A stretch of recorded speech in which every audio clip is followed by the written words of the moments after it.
इतने याद रखना, गंगाधरी क्या है, शक्तिमान है। अगर मैं पीक बोल रहा हूं तो भी गंगा। सो हेलो मेरे इलेक्ट्रॉन्स, आप लोग कैसे हो? आई होप आप लोग सब बहुत अच्छे हो गए। काफी टाइम के बाद हम अपना वीडियो स्टार्ट कर रहे हैं और इस वीडियो में हम स्टार्ट करेंगे chapter number 7, alternating current of the NCERT.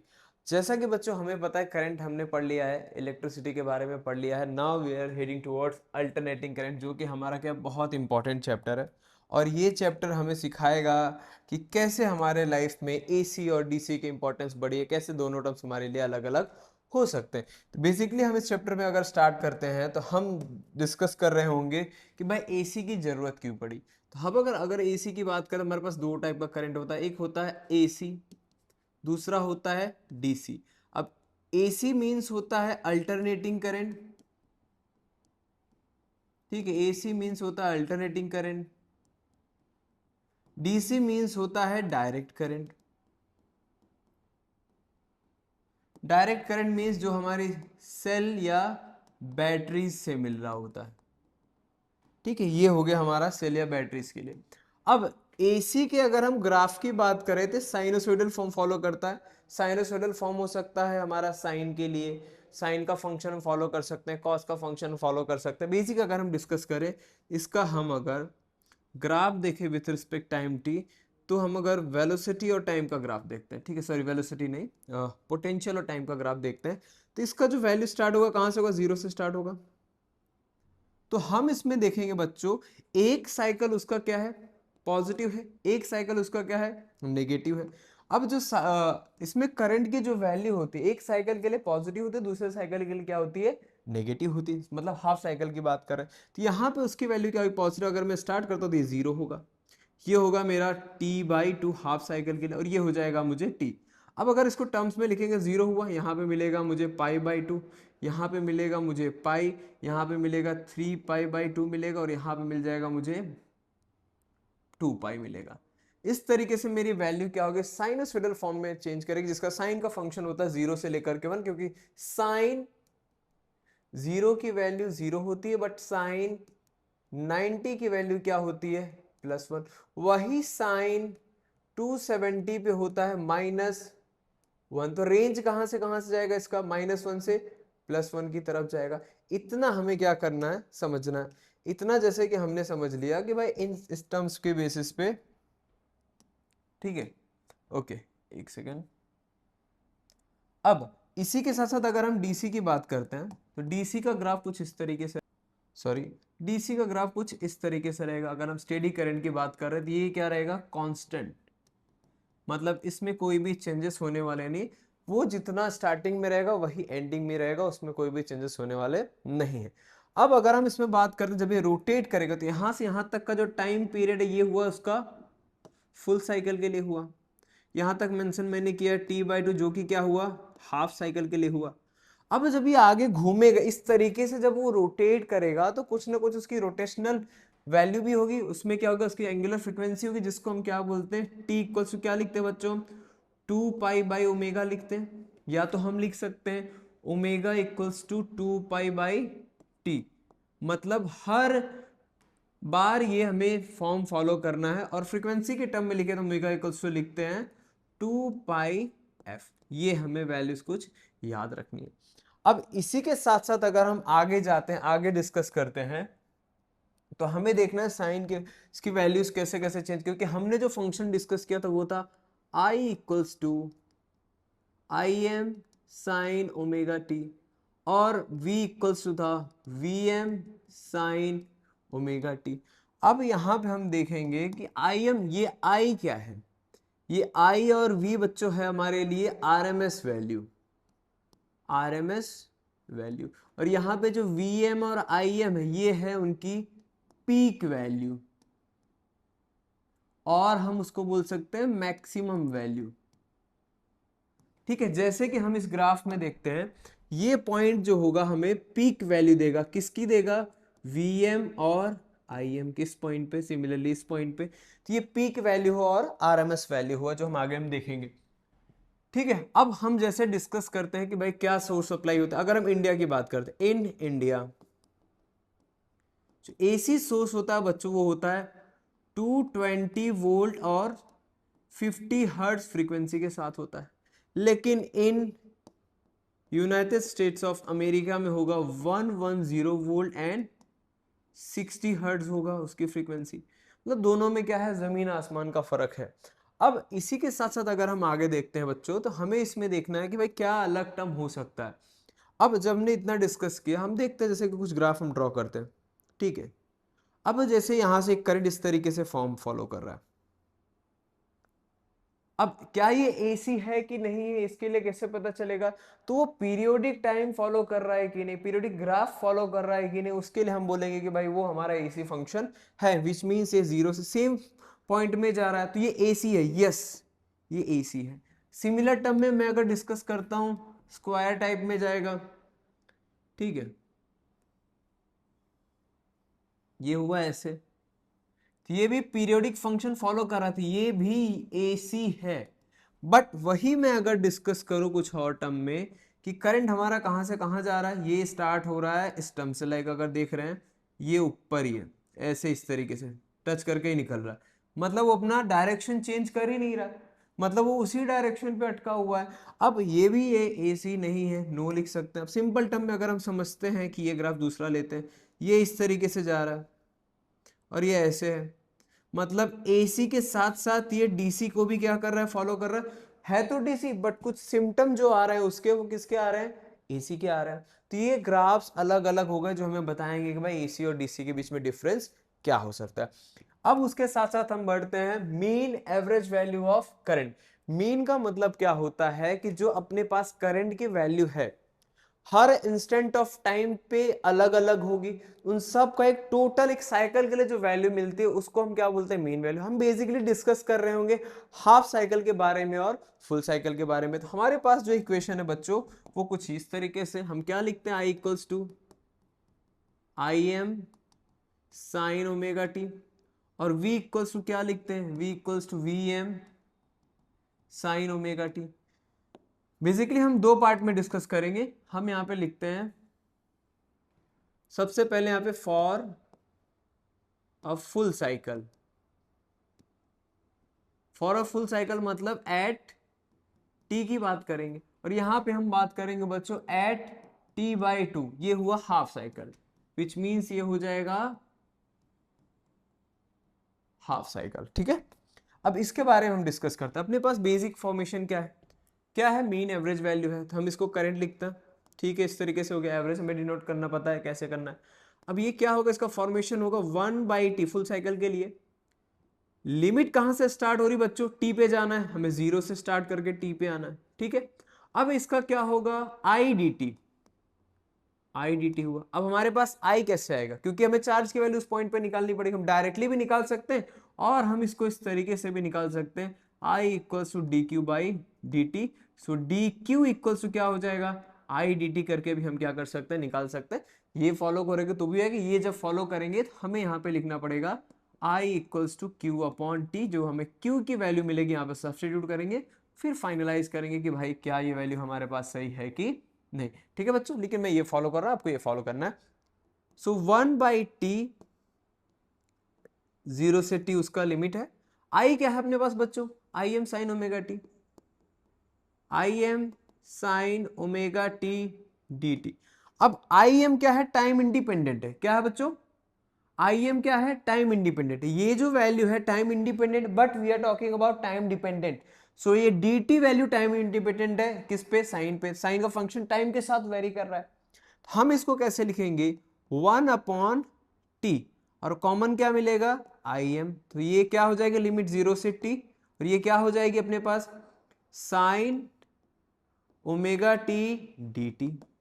अब साइन का अगर हम इंटीग्रेशन देखें, साइन ओमेगा टी का जो इंटीग्रेशन होता है वो होता है बच्चों माइनस कॉस ओमेगा टी, और टी के साथ जो भी पैरामीट्रिक टर्म है वो नीचे डिवाइड में आ जाएगा, ये हो गया। सेम टर्म हमें यहाँ पे लिखना है। So I M by T, integration हमने कर दिया तो क्या हो जाएगा, minus cos omega T upon omega, limit क्या है, जीरो से टी, ठीक है, माइनस। अब इसमें से हम क्या करेंगे बच्चों, कॉमन ले लेंगे, minus I M by T, ये हो जाएगा कॉस ओमेगा टी, जिसकी लिमिट है जीरो से टी।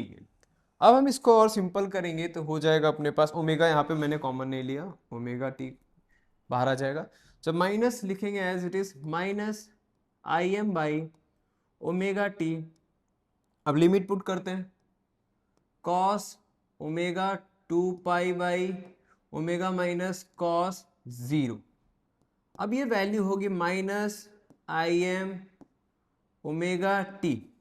इसकी लिमिट देखो क्या हो जाएगा, cos 2 पाई की वैल्यू 1 होती है, cos 0 की वैल्यू भी 1 होती है, 1 minus 1 cancel. So I average over a cycle क्या मिला बच्चों हमको, 0। याद रखना है सिंपल टर्म में अगर मैं बोलूं तो साइन ओमेगा टी, ठीक है, और टर्म्स में लिख देता हूं, sine omega T cos omega T sine 2 omega T cos 2 omega T. ये सब टर्म्स जो है बच्चों over a cycle, which means over a cycle क्या हो जाएंगे, ओवर अ साइकिल के लिए क्या होंगे, 0। ये आपको याद रखना है, ठीक है, ये आपको मिस बिल्कुल भी नहीं करना। तो ये हो गया अपना derivation for half cycle. Basically आपने देखा होगा बहुत सब क्या करते हैं, एवरेज 0 कर लेते हैं, लेकिन आपको याद रखना है कि ये 0 कैसे हुआ। अब यहाँ पे हमने कंप्लीट किया, अब हम देखते हैं इसके बाद का टर्म कि भाई हाफ साइकिल के लिए क्या होगा। हाफ साइकिल मतलब अपना है t/2 के लिए क्या होगा, सेम कंडीशन सेम चीजें हैं। सो आई इक्वल्स टू क्या हो जाएगा, चलो 1/t लिमिट 0 से t/2 आई M sine omega T, same लिखना है, और डी टी, ठीक है। हमने जो लास्ट टर्म यहाँ पे लिखा था बच्चों, ये जो लास्ट टर्म था यहाँ पे, ये सेम रखना है, ठीक है, सेम रखना है, बट ये लिमिट क्या हो जाएगी, चेंज हो जाएगी। सो लिमिट अगर हम चेंज करते हैं, ठीक है, लिमिट हम चेंज करते हैं तो ये वैल्यू क्या हो जाएगी देखते हैं, क्योंकि अब ये डायरेक्टली टर्म क्या हो जाएगा, आई M upon omega T. Limit apply करनी बच्चों, माइनस कॉमन ले लिया था हमने, कॉस ओमेगा टी, लिमिट क्या थी 0 से t/2। So I M by omega T, so क्या हो जाएगा, कॉस ओमेगा टी की वैल्यू t/2 माइनस कॉस 0। अब minus I M by omega T as it is. अब कॉस ओमेगा टी की वैल्यू क्या बताई, 2 pi by omega, so cos omega into 2 पाई/2 ओमेगा माइनस 1, क्योंकि कॉस 0 क्या होता है बच्चों 1। सो ओमेगा से ओमेगा कट गया, 2 से 2 कट गया, कॉस पाई मतलब कॉस 180।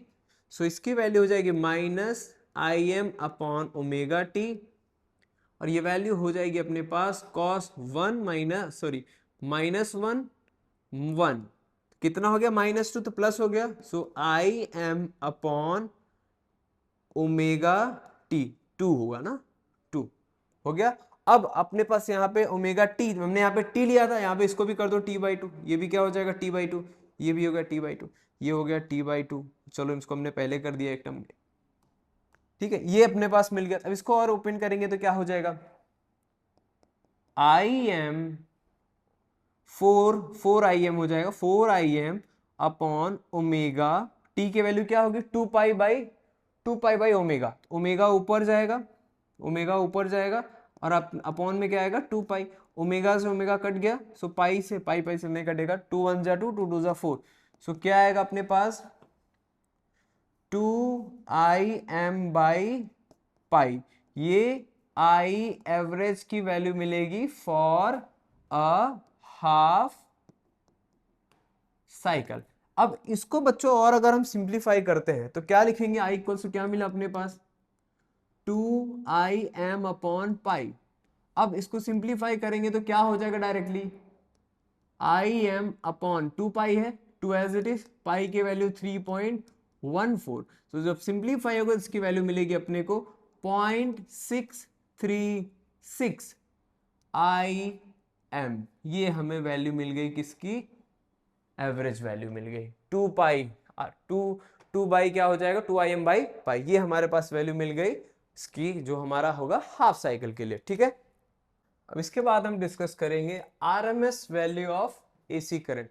आरएमएस वैल्यू का मतलब होता है कि जब हम किसी रेजिस्टर को डीसी सोर्स के साथ कनेक्ट करते हैं एज वेल एज हम उसको एसी सोर्स के साथ कनेक्ट करते हैं। सिंपल टर्म्स में अगर मैं कहूँ बच्चों, ये मैंने एक रेजिस्टर लिया, इसको मैंने सबसे पहले डीसी सोर्स के साथ कनेक्ट किया, ये आर हो गया, ठीक है, डीसी सोर्स के साथ कनेक्ट किया। अब उसी रेजिस्टर्स को मैं क्या करूंगा, एसी सोर्स के साथ कनेक्ट करूंगा। ये एसी सोर्स हुआ, इसका साइन इस तरीके से हम लिखते हैं, उधर मैं पिछले पॉइंट्स में मिस कर दिया मैंने कि एसी सोर्स का सप्लाई ये रहा वी, इस तरीके से हमें क्या करना है, इसको डिनोट करना। अब इसके बीच जो हीट प्रोड्यूस होगा उसी को हम क्या बोलेंगे, RMS value of current, root mean square. अब अपने पास आई की वैल्यू क्या है बच्चों, आई इक्वल्स क्या होगा, आई एम साइन ओमेगा टी, ये हमारे पास वैल्यू है, ठीक है। अब इसी के बेस पे हमें क्या करना, आगे वाले टर्म्स को क्या करना है, डिस्कस करना है कि भाई हमारे पास आरएमएस वैल्यू क्या होगा, रूट मीन स्क्वायर वैल्यू क्या होगा, वो हमें क्या करना है यहाँ पे डिस्कस करना है, ठीक है। जैसे कि हम देखते हैं, चलो एक सेकेंड, अब जैसे कि अपने पास आई की वैल्यू लिख लेते हैं, I equals to I M sine omega T. अब रूट मीन स्क्वायर का मतलब होता है जैसे कि अपने पास है आई, ठीक है, आई एज इट इज है, रूट मीन स्क्वायर सबसे पहले रूट है। अब मीन स्क्वायर में मतलब अपने पास क्या हो जाएगा, बीजिक टर्म में अगर हम डिस्कस करें तो क्या हो सकता है, आई स्क्वायर होगा डायरेक्टली, उसकी वैल्यू क्या लिख सकते हैं अपने, आई स्क्वायर लिख सकते हैं। तो अब अपने पास अगर ओवर अ साइकिल है, इसको बाद में हम करेंगे, पहले इसको एक सेकेंड होल्ड ऑन, ओके, हम इसकी बात करते हैं आई स्क्वायर की वैल्यू, ठीक है। आई स्क्वायर अपने पास क्या, ओवर अ टाइम पीरियड अगर हम डिस्कस करते हैं टी के लिए, तो limit as it is 1/t, zero से कहाँ जाएगा, टी पे जाएगा, क्या आएगी value, I square D T, I square D T मैंने इसको कर दिया, क्योंकि हीट क्या होता है बच्चों, H equals to I square R T के बराबर होता है, तो हमें ये वाले टर्म पे फोकस करना है, क्योंकि ये हमारे पास वैल्यू दे रहा है आई एम साइन ओमेगा टी, जो कि हमने पीछे डिस्कस किया। अब ये वैल्यू होगी 1/t एज इट इज, बचेगा क्या आई स्क्वायर की जगह पे, आई M square sine square omega T D T. हमने आई स्क्वायर की जगह पे ये वाली वैल्यू क्या की, सब्सटीट्यूट कर दी बच्चों, सेम टर्म है, कोई आगे एक्स्ट्रा टर्म डिस्कस हम नहीं करें। So 1/t as it is, I M square बाहर आ जाएगा बच्चों, आई एम स्क्वायर बाहर आ जाएगा, तो बचेगा क्या अपने पास, sine square omega T D T, इसकी लिमिट जीरो से कहाँ है, टी के लिए। अब साइन स्क्वायर ओमेगा टी का अपने पास फॉर्मूला क्या होगा, वो मेंशन करना, तो साइन स्क्वायर ओमेगा टी को जगह पे डायरेक्टली हम क्या मेंशन कर सकते हैं, आई एम स्क्वायर टी, इसकी जगह पे हम मेंशन करेंगे बच्चों, डायरेक्टली लिखेंगे 1 minus cos 2 omega T upon 2, limit क्या होगी बच्चों, जीरो से टी, ठीक है। क्योंकि ये अपने पास फॉर्मेशन क्या आएगा, साइन स्क्वायर थीटा के लिए 1 minus cos square omega T कर सकते हैं, उसी के टर्म्स में हम इसको सिंप्लीफाई करके क्या कर सकते हैं, लिख सकते हैं। अब यहां तक हमने किया, ठीक है। अब ये टर्म्स अपने पास हो गए, अब हम इसको अगर सेपरेटली अगर इस तरीके से लिखते, सॉरी इंटीग्रेशन नहीं लिखा मैंने, यहाँ पे लिख दिया dt। अब इसको सेपरेटली जब हम लिखेंगे तो अभी हमारा इंटीग्रेशन बाकी है, तो क्या हो जाएगा, आई M square by T, integration of अगर अलग अलग कर दे रहे तो भी ठीक है, नहीं तो चलेगा 1 dt, जीरो से कहाँ जाएगा, t, पूरा साथ में लेके चल रहा है मैं इसको, माइनस जीरो से कहाँ गया, t, ये क्या हो जाएगा, cos 2 ओमेगा t, ठीक है, 1/2 हमने कॉमन ले लिया, 2t हो गया, ठीक है, dt ये हमारे पास है। सो एज इट इज लिखते जाओ इसको, आई एम स्क्वायर अपॉन 2t हो गया।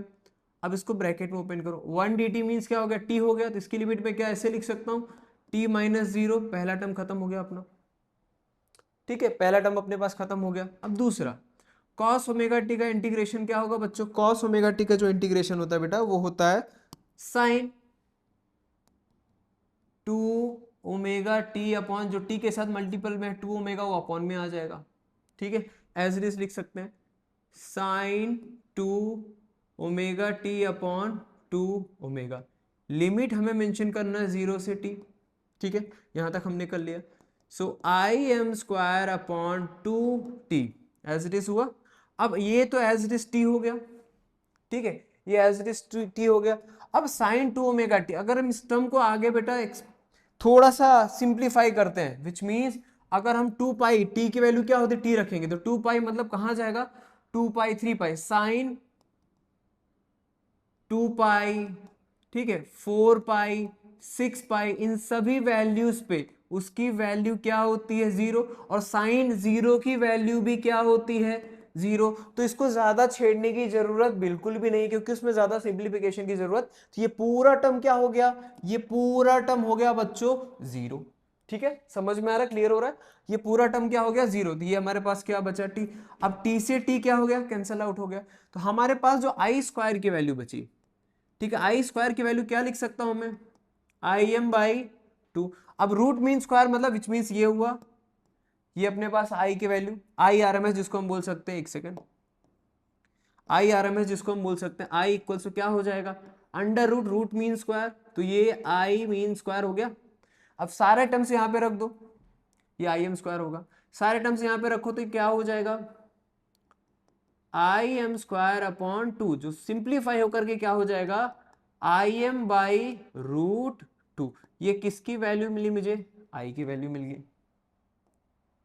ठीक है, ये मुझे आई की वैल्यू मिल गई, जो मुझे आई की value milli, which means I हमारा क्या है, आरएमएस वैल्यू है, और आई एम क्या है, पीक। पीक और मैक्सिमम, पीक और मैक्सिमम दोनों सेम है, इतने याद रखना। गंगाधरी क्या है, शक्तिमान है। अगर मैं पीक बोल रहा हूं तो भी गंगाधरी शक्तिमान है, और अगर मैं मैक्सिमम बोल रहा हूं तो भी गंगाधर क्या है, शक्तिमान है। दोनों में कोई डिफरेंस बिल्कुल भी है नहीं, कहीं कहीं पीक बोलते हैं, कहीं कहीं उसको क्या बोलते हैं, मैक्सिमम बोलते हैं। तो समझ के आपको रखना है। ठीक है, ये वैल्यू हो गई। अब इसको सिंप्लीफाई करेंगे, हमारे पास आई आर एम एस की वैल्यू कितनी हो जाएगी, 1 अपॉन रूट का जो डिवीजन करते बेटा होता है 0.707 आई एम। ये वैल्यू हमें मिलेगी किसके लिए, आरएमएस की वैल्यू, कब, रूट मीन स्क्वायर की वैल्यू, अगर हम डिस्कस करें इन टर्म्स पे। तो अब सेम टर्म में अगर हम इसको आगे डिस्कस करते हैं, ठीक है, वोल्टेज के टर्म में लिखेंगे तो वो भी यही हो जाएगा, 0.707 आई सॉरी वी एम, क्योंकि v equals to I, R तो कांस्टेंट, वो टर्म कैंसिल हो जाएगा। क्योंकि हीट जो डेवलप हो रही होगी, आरएमएस मींस अगर अल्टरनेटिंग की बात कर रहा हूं तो भी वही हीट होगा, और डीसी सप्लाई है तो भी वही हीट होगा। उसी के टर्म्स को हम पढ़ने के लिए क्या यूज करते हैं, रूट मीन स्क्वायर, जो कि दोनों सर्किट में कनेक्शन के बाद क्या होता है, हीट जो डेवलप होता है उसी के बारे में हमें पढ़ना। That is your RMS value of current. ये याद रखना, ये टर्म अपने को याद रखना, विच मींस अगर इसको 100 से मल्टीप्लाई करेंगे तो 70% जो